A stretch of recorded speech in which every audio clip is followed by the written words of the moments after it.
I've had this journal for a long time, and at first, when my wife got it, it became more of a paperweight than anything else, but I decided to bring it out now since there seems to be something going on here.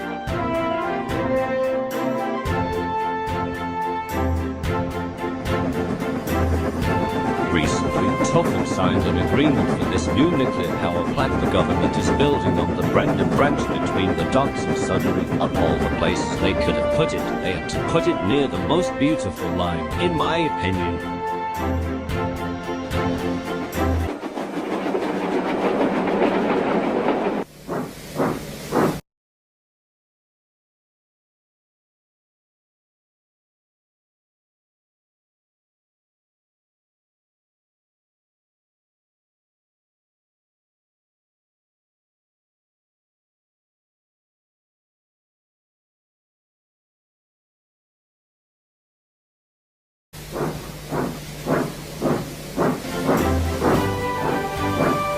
Going to affect tourism, and that's probably why the big man signed that contract to take nuclear waste to and from the mainland. He's got to regain that money somehow anyways, besides that nothing's changed.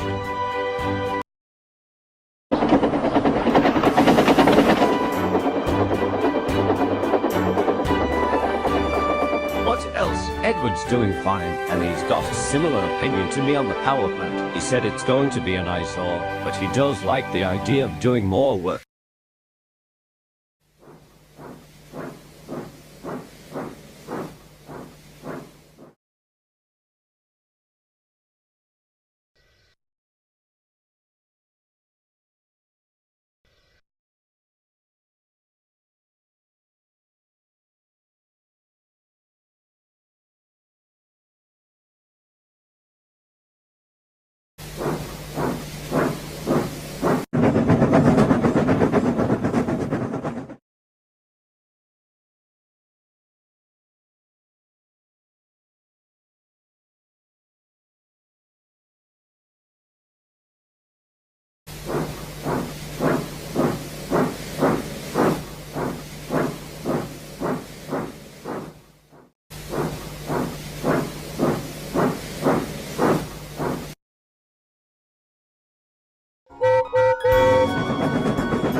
We were waiting patiently at Wellsworth for the rest of our passengers to board the train. Meanwhile, unknowns to me or Sydney, things were going wrong at the power plant.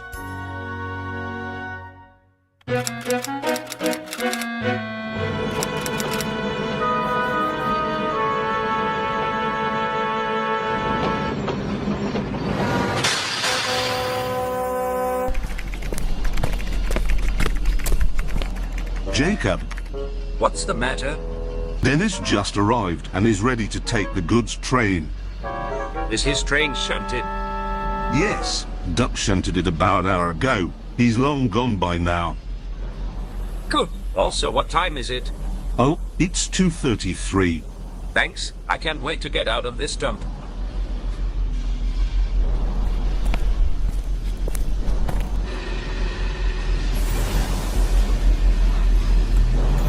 What the hell? Hang on, what's going on? No time to explain. Sound the alarm! I'm on it.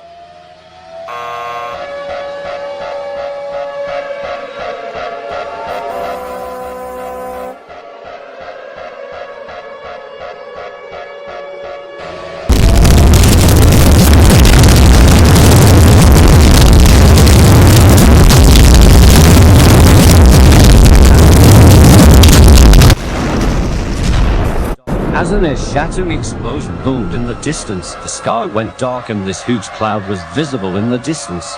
Me and Sydney were scared beyond belief. We couldn't comprehend what was going on. I helped him climb out of the cab window onto the roof to see what was going on. What he saw, that was terrifying. Sydney scampered back down as the passengers cleared the platform faster than I've ever seen before. We knew the shockwave would be coming fast. The guard blew his whistle. We released the brakes, hit the regulator, and pulled the whistle for dear life. Hoping to God that Cedric was still in the signal box, we sped out of the station at speeds we've never gone before.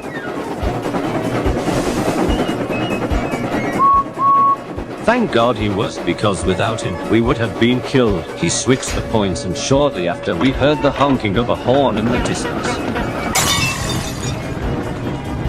Edward towed down the line as his wheels pounded the rails fiercely. We soon saw Donald going the opposite way, pulling slow goods. Edward whistled and yelled for him to reverse, but it was too late. We found out later that he didn't make it out alive. Neither did William or Colin in his cab. We proceeded to push the old engine as far as we could, steam erupting from his valves and gauges. We prepared for the worst as we rocketed through Crosby. The shockwave finally hit us, and Jesus, it was strong.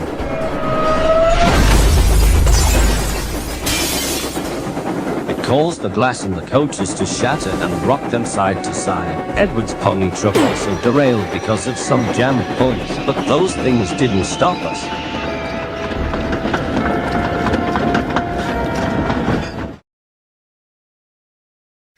We soon arrived at a carriage shed down the line, and we decided to give ourselves a chance to calm down, rest and think for a moment, while also checking over Edward and the passengers to see if any were injured. Luckily, no one was.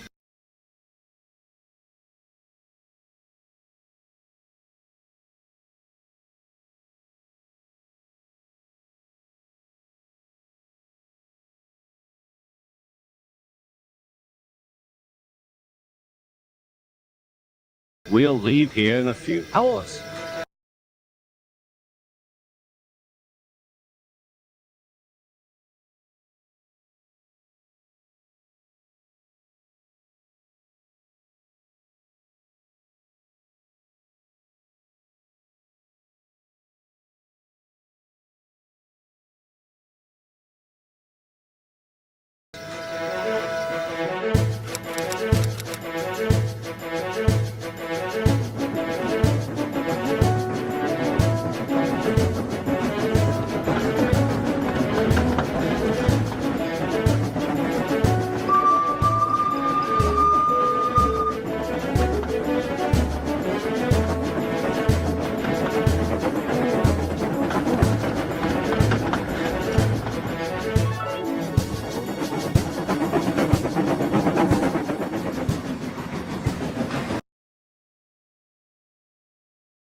After staying at the carriage shed for about 3 hours, we made it safely to Knapford and huddled everyone into the station buildings and offices.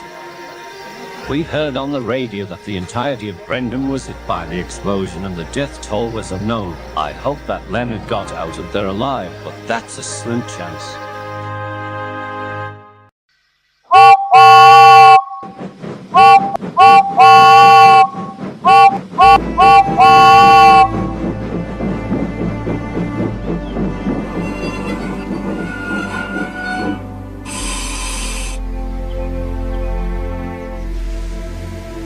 We were shocked to see James pull up to the station with empty coaches. He seemed pretty pent up about something, since he was taking his anger out on Edward. We didn't know what was going on in his mind at the time, but Joseph told me they left half of their train at the platform instead of getting them all aboard before the blast hit them. But by the way he was acting, James definitely saw something the rest of us didn't.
After laying about in the station for about an hour, we thought it was time we left. Felix and I were talking about how scary it was to run away from such a disaster. We've all decided to entirely ditch the idea of going to Tidmouth and head straight to the Vickerstown Bridge.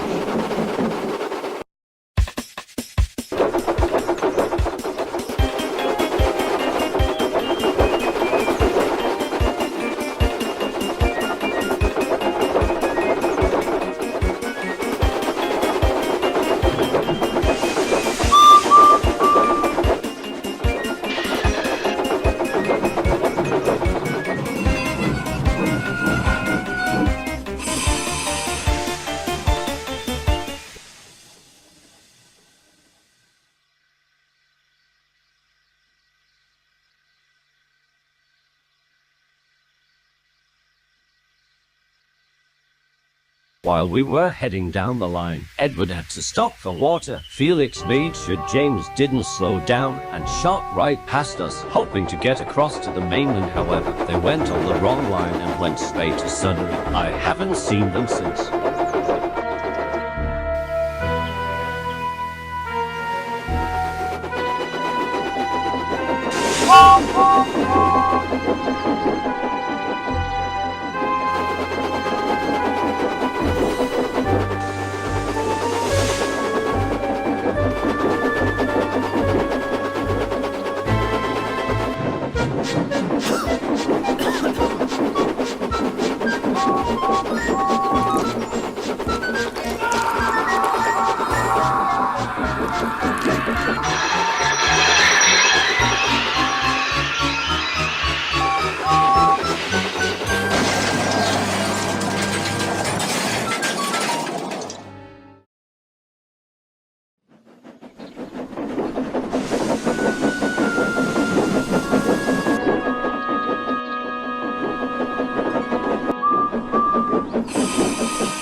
Sydney and I decided to check in Wellsworth for something to eat, but we didn't even want to take a step off Edward's footplate when we saw shattered glass everywhere. But we knew we had to investigate. We saw a few bodies too, but they were beyond recognition.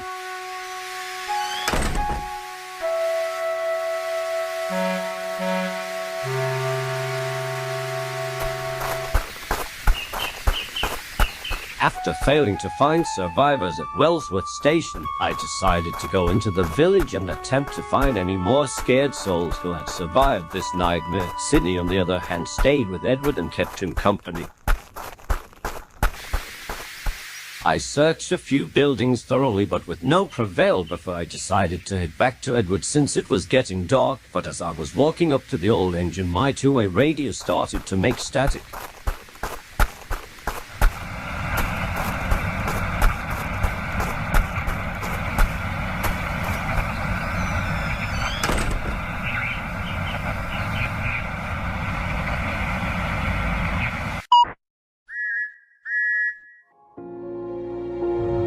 We got a call from Jem Cole on my two-way radio. He took shelter in a bunker underneath his house that he had built a few years ago. His wife and daughter were okay too. Poor Trevor, though the blast got him bad. Jem had his rifle on him and put the traction engine out of his misery. Edward broke down in tears when I told him the news.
We talked about our adventures with Trevor until we felt drowsy, and we've decided to sleep inside Edward's cab tonight. It might be risky, but it's less hazardous than sleeping in a building with tons of shattered glass inside it. Luckily, we still had a spare fire blanket in the cab, so we used that. I hope this nightmare ends soon.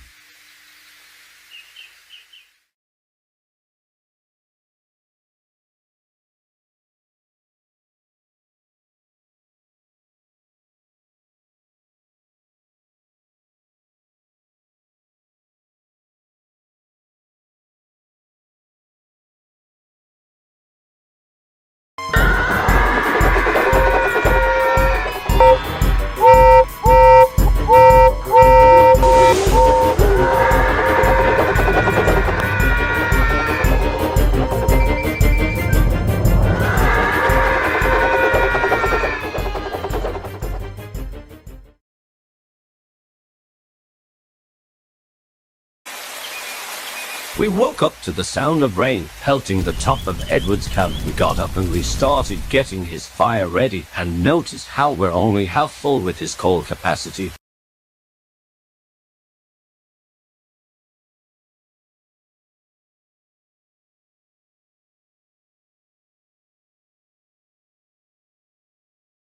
Then, to our surprise, we saw Percy shoot past us with what seemed to be Annie and Clarabelle, along with a single troublesome truck on the back. They seemed to be completely unscathed and didn't even stop to check on us.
We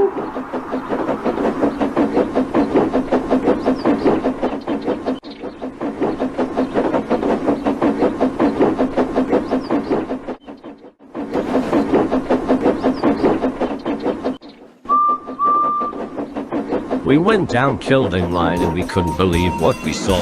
Henry and a bunch of workmen from Brendan were safe as can be in a good shed. Henry was overjoyed to see Edward, but seemed to be a bit focused on something else.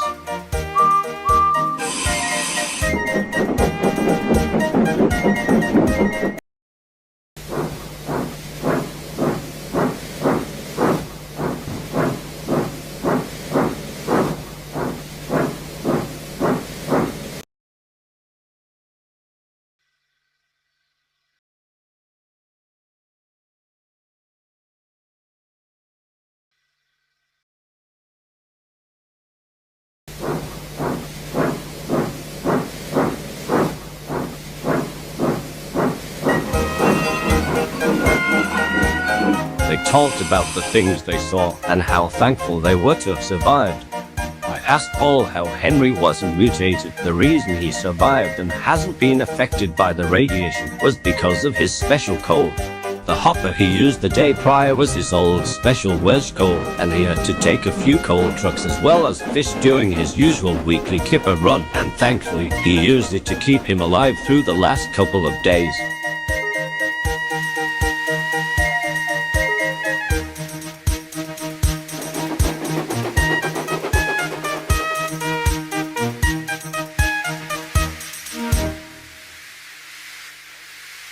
We then noticed how many people were in the sheds. I counted around 23 people, excluding Edward and Henry. We've decided to stick together and spend the night with them.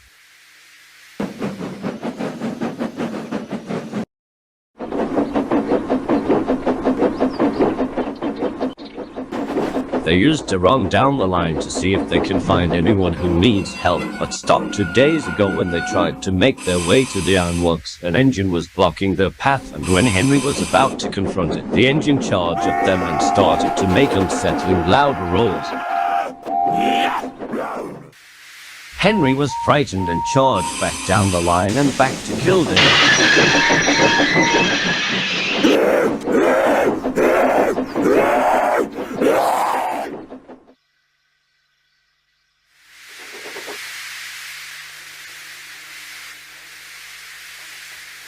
Apparently, several engines have passed by here recently. Henry had noticed Percy pass by that morning. He had no intent of stopping and was assumed to be going the direction of the Vicarstown Bridge. The night before Percy passed by, Gordon shot past. He didn't say anything, but all Henry could hear was him trying to scream.